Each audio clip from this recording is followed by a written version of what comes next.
Why not downtown? Wow, that's the $300 million question, isn't it? The reason I oppose it going downtown, and so many of our members, but me in particular, is because I served on the Faxton Foundation Board for 10 years and then on the combined St. Luke's Faxton Foundation Board for another 10. So I committed 20 years of my life for healthcare in this community. I know many of the doctors and nurses. No one wants to go downtown. What they want is the full $300 million to go to healthcare.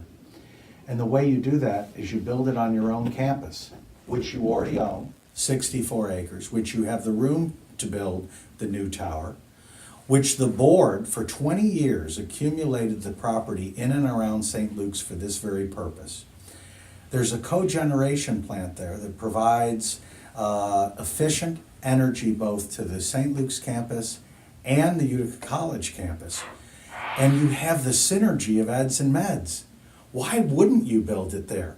Instead, they want to come into the city, destroy a neighborhood that has historic buildings in it, businesses, wonderful organizations like the Compassion Coalition, the Bargain Grocer, the Salvation Army, and level it because those in power, think it's blight. I say to those people, where they see blight, I see opportunity. Our city's alive and well, and it doesn't need to be bulldozed. Take the full $300 million, put it to work on the St. Luke's campus, and we've got a win-win.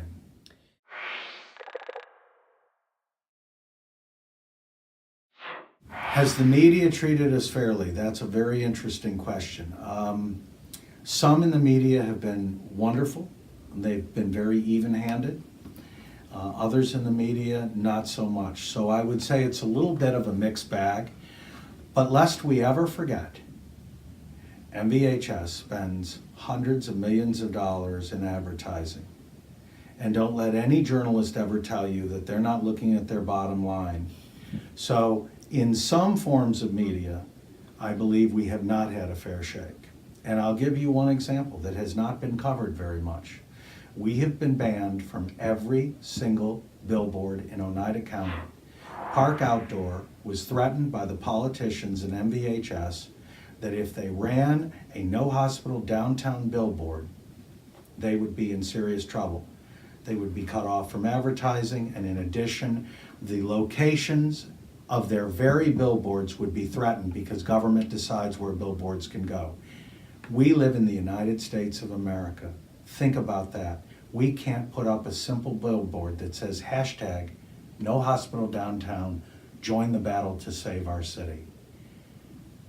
That's one example of media where we've been 100% banned from.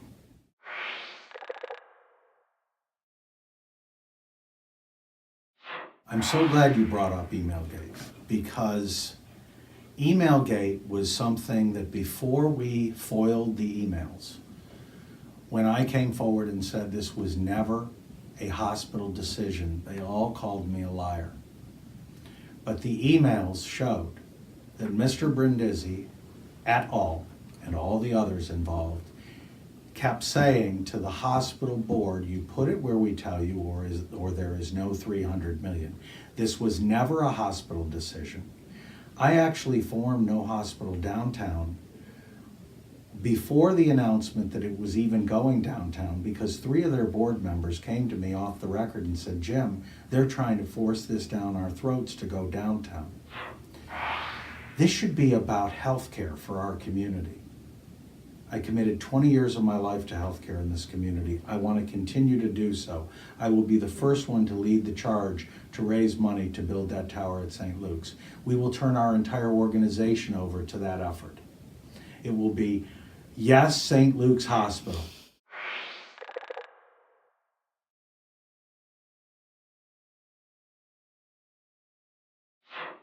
We should have told the politicians 3 years ago, you will not make the decision where this hospital will go. Healthcare will make that decision, and it's not going to be downtown.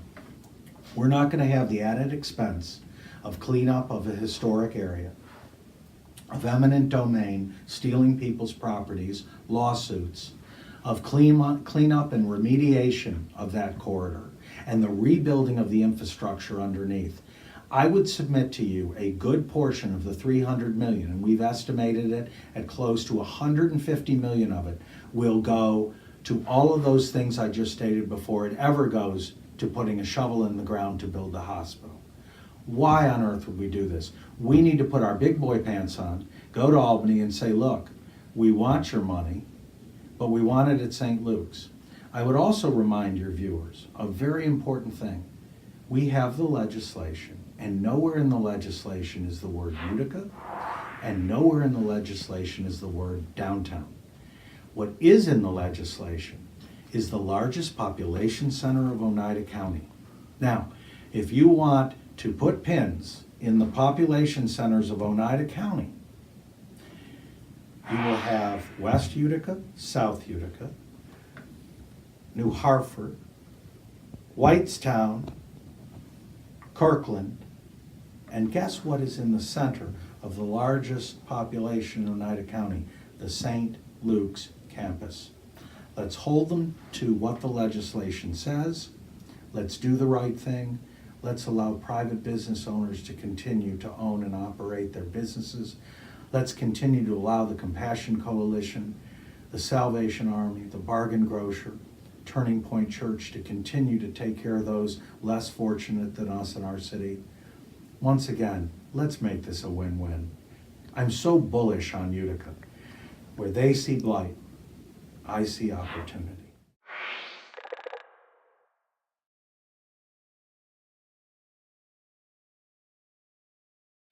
Once again, the legislation says major population center. It does not say downtown or Utica. And we have folks talking to the governor's office right now, and some of those emails from Emailgate alluded to the fact that the governor didn't even realize they were trying to force this downtown. So this is more driven by local politicians who for years have made some pretty poor decisions in this community and have held us back. Utica's on a tremendous upswing. We have businesses opening up downtown. We have apartments, lofts, condos. We have exciting things going on at the Odd. We have a revitalization of our brewery district headed up by the wonderful efforts of Matts.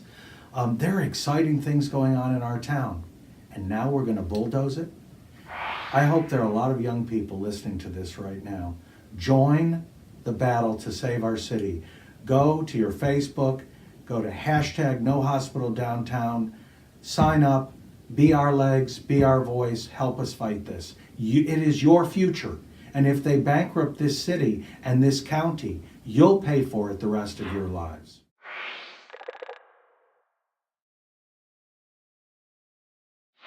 You know, we would all love to know what he's getting out of it, because on every level it makes no sense.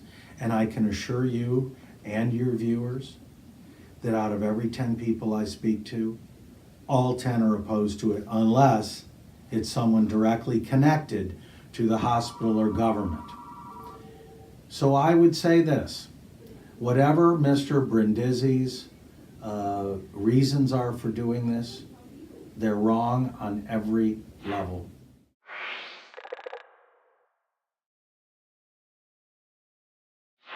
We won this fight the day No Hospital Downtown was formed. As of noon, when I checked our membership on No Hospital Downtown on Facebook, we had exceeded 3,500 members. In the last 24 to 48 hours, 250 more members have joined. This fight is just beginning. They keep saying it's a done deal. They're no further along with this than they were 3 years ago. They don't own a single property in that corridor. And you bring up eminent domain. I just got off the phone right before you came with a member of Utica Urban Renewal who said, we have not voted or agreed to bring eminent domain against our own citizens. And I would go one step further and I would say, shame on Mayor Palmieri. He committed to this community. I will not bring eminent domain against my own citizens. And he has turned his back on them. And those are the citizens in the footprint of the hospital. He's now also, as our mayor, allowing the county executive to come into the city of Utica and bring eminent domain against city of Utica residents and taxpayers where the parking garage will go. On every level, it's unheard of. And as someone who is 60 years old, I remember when our city was referred to as Sin City. Never during those years did I see the corruption that I see today. And it's the young people who are going to rise up. They're going to rise up with us. We're going to stop it. Now, you said that you have